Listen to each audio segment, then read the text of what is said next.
¿Cómo pudo Jesús ser un niño sin pecado? Pastor Robert Wieland.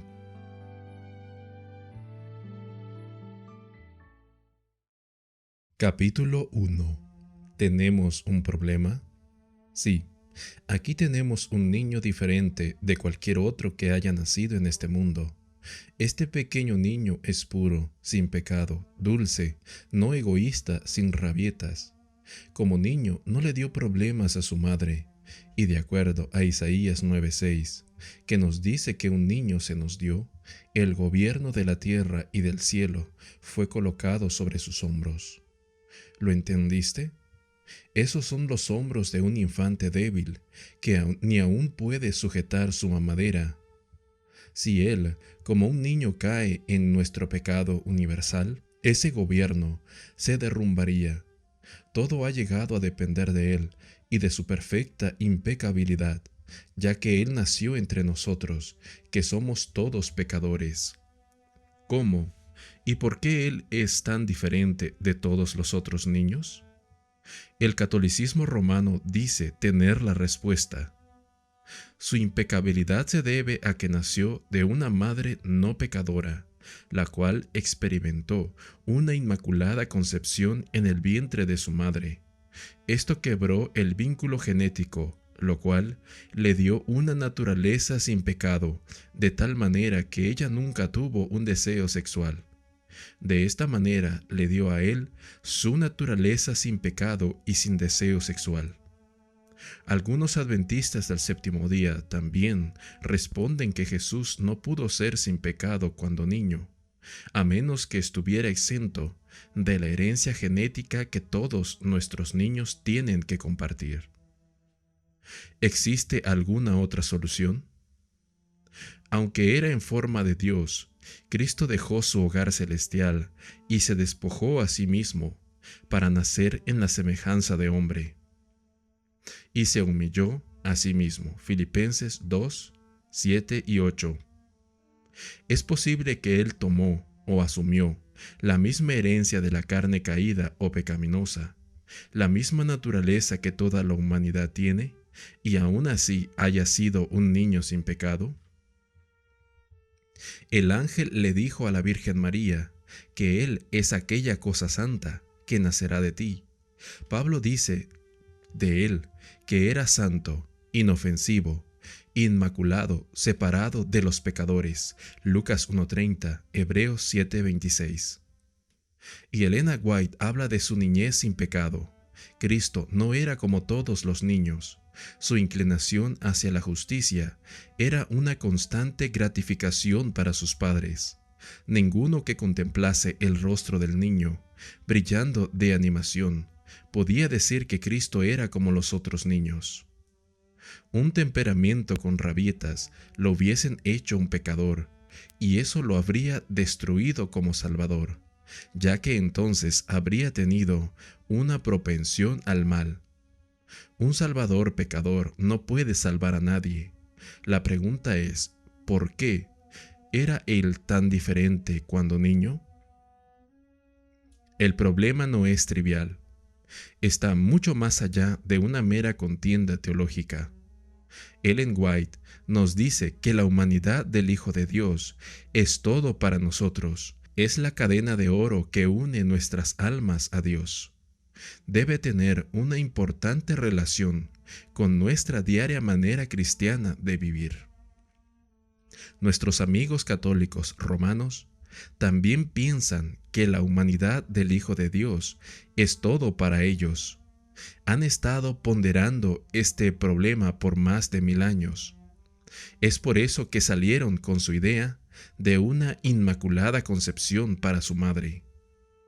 Para ellos, esta tiene que ser una excepción genética preprogramada de la línea hereditaria de la humanidad caída. Su idea es una separación santa, lo opuesto a una identificación con nosotros. No se le permite acercarse mucho al problema del pecado humano. En otras palabras, María tiene que tener carne santa, de manera que pueda pasársela a su hijo, para que él pueda venir al mundo con una naturaleza sin pecado, diferente a la nuestra. Para los católicos romanos, eso responde nuestra pregunta. Desde niño, lo único que podía hacer Cristo era el bien, incluso antes de ser capaz de razonar o pensar.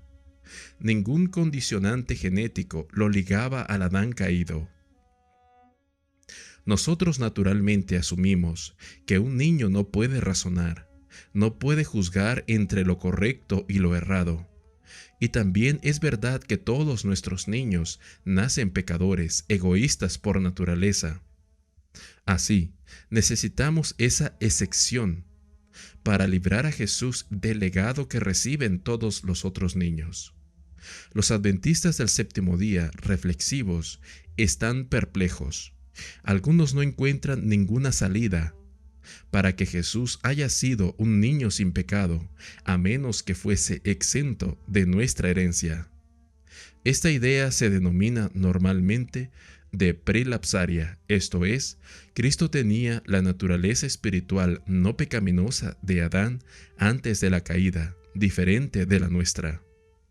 Otros, igualmente reflexivos, ven que Cristo aceptó la plenitud de nuestra herencia humana desde el inicio de su encarnación y tomó sobre sí mismo la misma carga de nuestra pecaminosidad genética, aunque era santo y sin pecado, aun cuando era un niño y durante toda su vida. Esto se conoce como la posición postlapsaria y es idéntica al punto de vista del mensaje de 1888. Los protestantes en general dicen rechazar el dogma de la Inmaculada Concepción, pero también ellos demandan algún tipo de excepción en algún lugar de la línea genética de Jesús. Ellos aún cargan un considerable bagaje de Roma, tal como la santidad del domingo y la inmortalidad natural del alma. ¿Es su visión de la humanidad de Cristo algo igualmente prestado de Roma? La Biblia y los escritos de Ellen White son claros.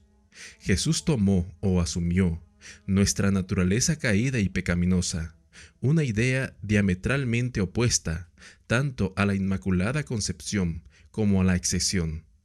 El problema que ha ocupado siglos de discusión encuentra su foco en la impecabilidad de Cristo como un niño.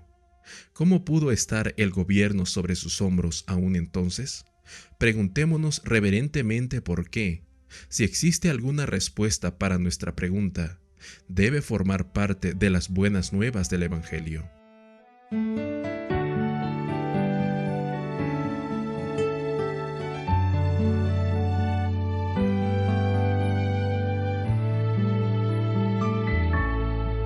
Cuando Jesús era pequeño, aprendió a obedecer a Dios, estudiando su palabra con gran dedicación.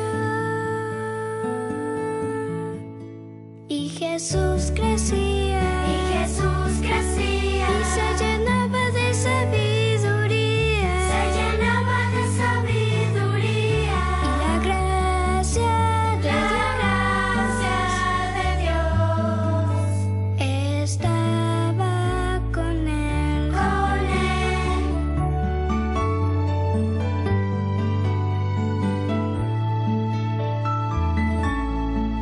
Al visitar después el templo, sorprendió a los maestros por su gran